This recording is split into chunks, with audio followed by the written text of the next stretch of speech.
Lord, I lift your name on high.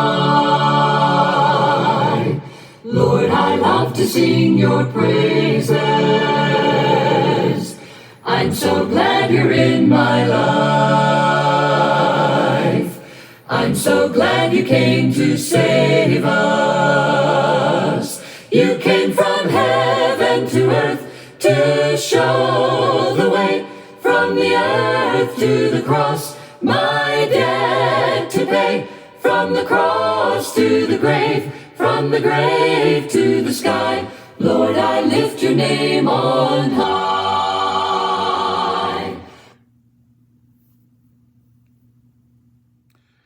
Hello, my name's Aubrey Johnson, and I'm the preacher for the Old Hickory Church of Christ, and this is Lift. Lift is a Sunday night ministry of our congregation, and our members are meeting at 4 different locations to watch this video and to have deep discussion that follows. Well, we're glad that we can post it for you if you're watching online. During the month of June, we're talking about Jesus as the best teacher ever. Christianity is a taught religion. And we're taking a look at Jesus' signature style, but also looking at the content of the messages that he shared.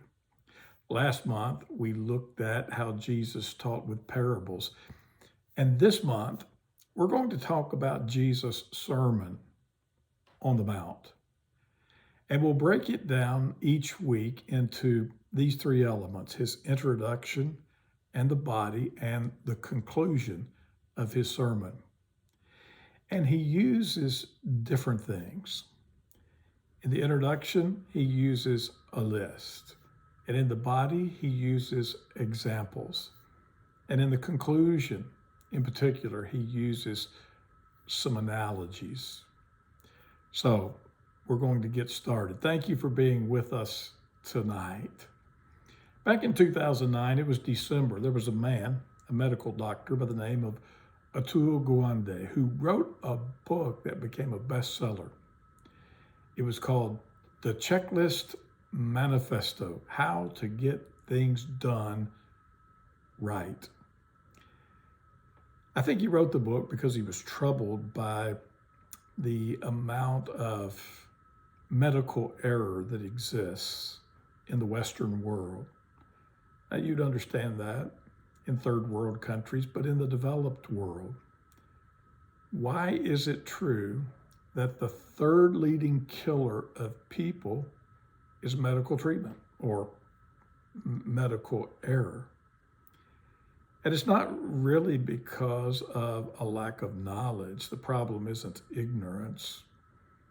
It isn't a lack of skill on the part of the surgeon. What's the problem? The problem seems to be a lack of awareness. There are things that are assumed, and we miss a step when we assume. It may be something we were supposed to do. It may be something we thought someone else understood we wanted them to do. It may be that we just didn't verify. So with everything that's necessary in the complexity of the medical world, everything that's necessary to get ready for surgery, to perform surgery, to follow up with surgery,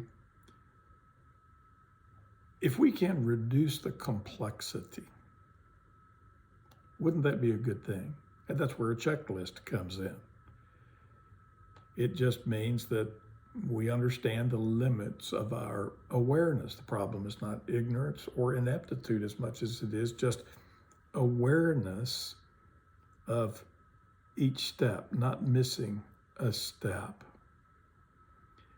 When we think about it, what are some of the benefits of working with a checklist? Well, number one, it's memorable.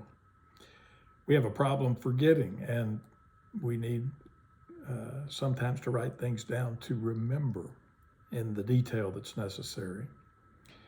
It's also shareable. We can pass this along, this wisdom, this knowledge. We can use it in teams. It's actionable. It gives you some organization. It gives you some structure.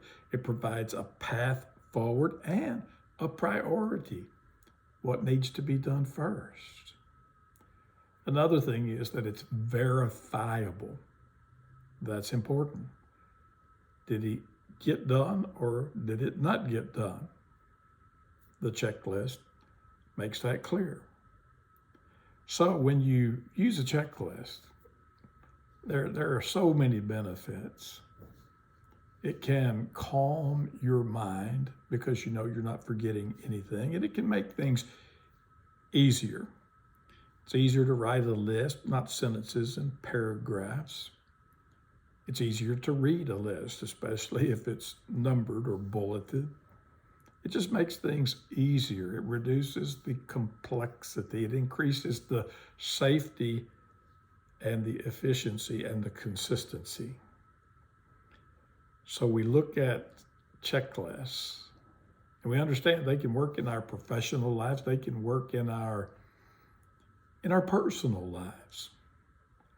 How about your spiritual life? Could they work in your spiritual life? Jesus certainly thought so, because when he begins the greatest sermon ever preached, in the introduction, at the outside, what does he use but a list? We call it the Beatitudes. And you know, to make a list effective, it needs to be short. That is, the rule of thumb for working memory is 5 to 9 things. Well, what does Jesus, the master teacher, do? He has 8 things on this list. It needs to be simple, not too much verbiage, just enough to make the point. You can recall the detail in other places in Scripture. This is just a checklist. Those are some things that can help us in our spiritual lives to lift up one another, to practice the basics, the 8 essentials called the Beatitudes in the Sermon on the Mount, reduce the complexity of religion, increase our safety and our consistency.